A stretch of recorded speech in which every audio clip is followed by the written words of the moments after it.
Okay, what I was saying is equal rights. Equal rights, equal citizenship. It's a very important thing when it comes to knowing what is unifying us as a nation. And the nation, you know, it's not only the law, the nation is also the narrative. And I can tell you something which is going to be very important. You need to get a Malaysian narrative that is integrating all the memories in the name of the common history. You know what we are facing in the West as Muslims? We were told for many years, the only thing which matters for you is to abide by the law. So equal rights, you are going to be equal as citizens. And we did it. Not only we studied the law of the country, not only we abide by the law, but now we understood that there is not the point. The point is not only to be treated equally by law. The point was also to be part of the narrative. So some people are saying, yes, you are Swiss, I'm Swiss, but not really Swiss. So you have to do more. So you are part of the citizenry, but not part of the nation, not a member of the nation. So the nation is the common narrative, is what binds us together. And this is very important when it comes in cultural terms, by the way, added to equal citizenship. And I mean this, no discrimination, equal citizenship. The third principle is universal suffrage, is the one who is going to lead is going to be elected by the majority in the country. The majority process is something that we know in Islam. It happened with Ghazwat Uhud, when the Prophet, peace be upon him, was in minority. He was right, they were wrong, but they were more numerous, and he lost. And he followed the majority. And the Quran came to tell him, even though you were right, even though they were wrong, forgive them and implement the principles. Because the principle is not based on the result. The principles is based on the principle. And the result of a majority process could be a wrong decision, but the principles remains. That's the point which is important when it comes to the majority system, and universal suffrage is something that we are advocating as something which is important. There is a fourth principle which is important, which is accountability. And the great difference, inshallah, between what is happening now in the Middle East and what happened for decades before is that these people are not going to be democratically elected for life. The mandate, you have to come back to the people. You are accountable in front of the people. And this is what Abu Bakr as-Siddiq said to the people: if I am right, support me. If I am wrong, help me to come back to what is right. Asking the people, I am accountable. I have to come back to you. So you have to do the job. You are not passive citizens waiting for you to die. We are active citizens asking you for accountability.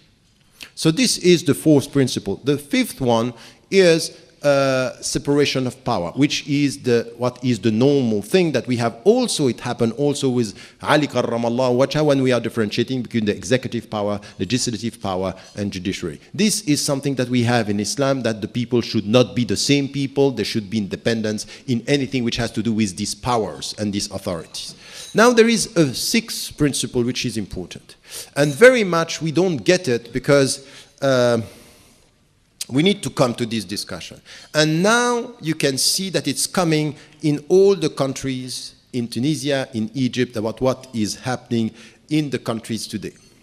It's the nature of or the structure of authorities within the state. And this is where the experience of Muslims in Muslim majority country with what is called secularism was a very bad experience. A very bad experience because the British or the French or the colonizers, when they came to the country, they came with a system of values and a way of dealing with authority which was, we distinguish between the authority of state and the authority of religion. And very often what they were doing in Muslim majority countries was to act not to separate, but to attack religion. So their point was very much to attack the Islamic reference in all these countries and not to give freedom. The difference between the secular systems in the Arab world and the secular system in the West is that in the West, the secular system were protecting freedom. In the Muslim majority country, it was state without religion or state controlling religion and no freedom for the people. So it's secularism minus democratic principles. This is what we had. All the people who were supporting the secular system in the Arab world were Bashar al-Assad, Saddam Hussein, Mubarak. They were dictators. In fact, they came by saying, we want to separate religion from state. In fact, that was not true. Because what is said in the true secular process is we are separating authority. So religions have their authority and the state has its authority. In Turkey, in Turkey at the beginning of the 20th century, and then in Egypt, in Tunisia, in fact, religion was under the authority of the state. The state was deciding everything about religion. So it was not the secularist system that we have in the West. It was, in fact, a way to control the religions and to control the religious resistance. This is why Ibn Badis in Algeria, he understood the problem. He was in Algeria and he was talking to the French. He said, why do you distinguishing religion from state in France and not in Algeria? We are asking you to do the same in Algeria. He understood something. By separating the two, you are giving us our freedom to be able to act against your own system.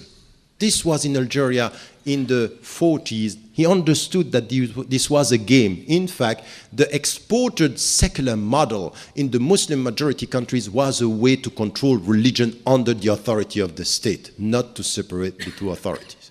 Now we come back to Islam.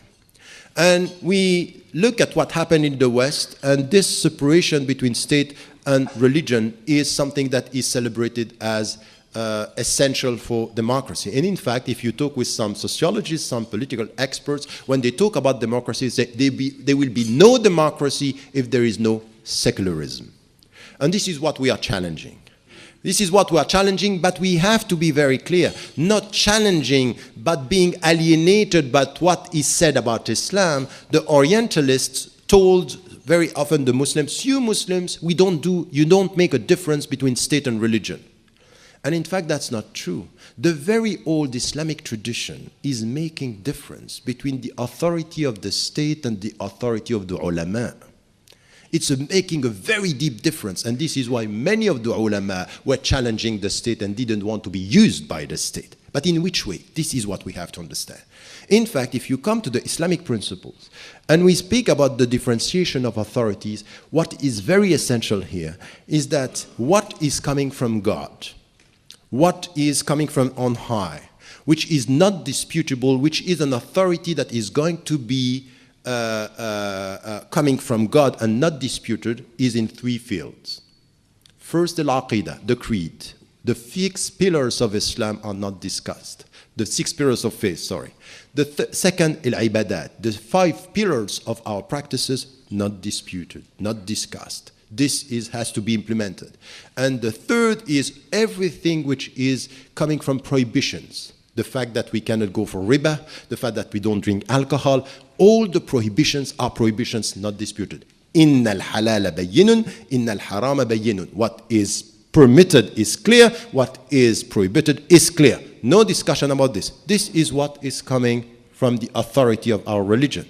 Now, when it comes to everything which has to do with social affairs, al-masalih, the public interest in Islam, what is and was and remains essential for us today is it's coming from a discussion, the shura, the concept of shura. This is a bottom-up way of dealing with authority. And here, the scholar doesn't have the final word. Who has the final word? The people who are deciding in common, in consultation of their affairs. Amruhum shura bainahum. They are deliberating about their affairs. So, in fact, the fact that we have 2 authorities, one is coming from on high and not disputed, the other it's a negotiated authority when it comes to the way we deal with our society, the way we deal with our law, the way we deal with our interpersonal relationship. It's in fact a way to deal in another way with authority, in another way which is It's not the scholars who are going to tell us the way. Even the Prophet himself, peace be upon him, he once was in a struggle in Badr. And he came with the army and he put the army in a place. And someone came to him. Look, the way he was dealing with authority. You will get the two authorities now. He came to him, say, where we are, this place, is coming from God or is your decision?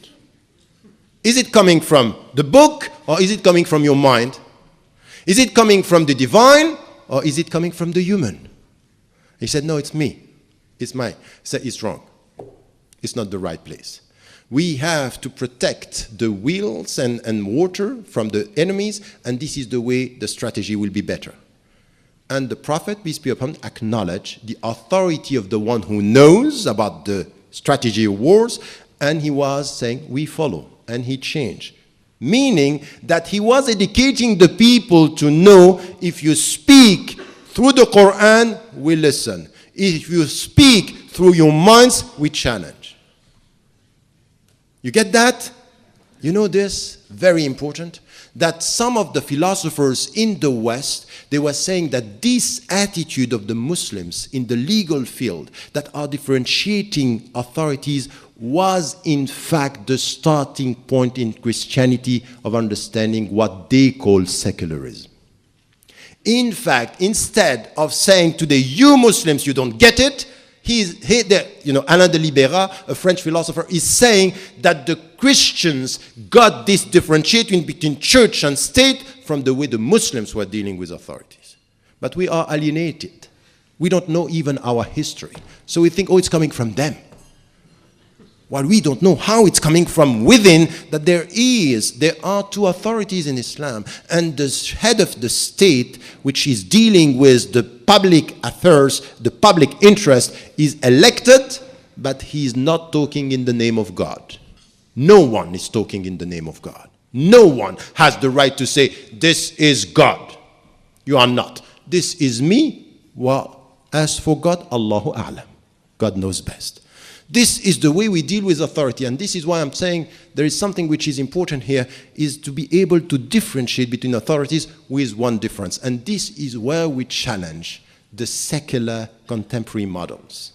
By saying, yes, in Islam, we are able to differentiate with between two authorities with one condition, and this condition is not disputable. It's the condition that anything in the public spheres should be connected to an ethical positioning. We do not differentiate between politics and ethics. Don't use the secular models to come to Machiavellian position, which is no morality in politics. It's not our way.